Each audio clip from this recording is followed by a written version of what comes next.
Listen, everybody over there is going to be what? An architect. Mm-hmm. And architects design buildings for who? Well, wealthy people. Well, they're not going to design anything for anybody like us. And those kids, they know it. So they say, what the hell do I need to know them for? They poor.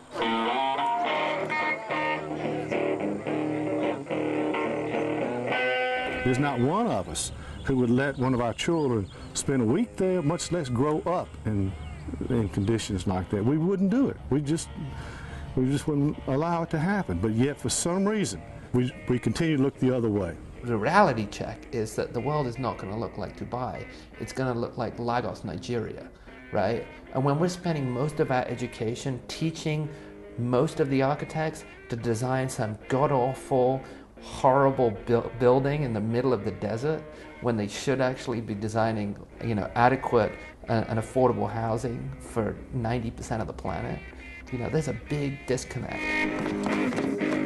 The way studio is taught today at all the major universities, those are all theoretical projects. They're not realistically based. And the real studio is real in itself. It's not a representation of reality, it is reality. Right there's a sink. What, what's all in my hand? It is. Okay. And then right in here is where the hot water heater will be. And your electric box, it's right there right now, get moved over and be in here. So I know it, bless if you ever blow a fuse listening to your radio too loud, Lord, you come in here and flip it.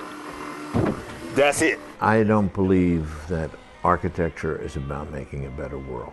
To me, architecture is something that challenges people, challenges what they want, challenges their idea of what comfort is, challenges their perspective on how they could live. Architecture is very influential. We spend most all of our time in architecture.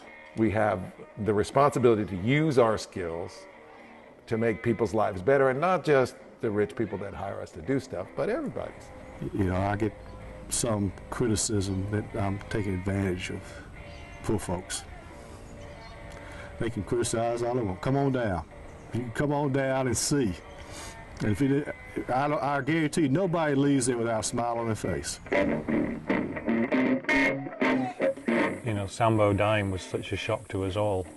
But we have had the opportunity to take these sort of community juggernauts on. I think Sambo would have changed it up in that way. I mean, where else would he have taken it? So if you start kind of looking over your shoulder too much and start being conservative and start being institutionalized, then we've died. Then I shut the doors. I'd rather go out with a bang. Those students, they are going to contribute. I don't have any doubt that they're going to contribute something wonderful back to the profession and back to making this a better place, a better world. And I believe that the Rural Studio fosters that sort of idealism.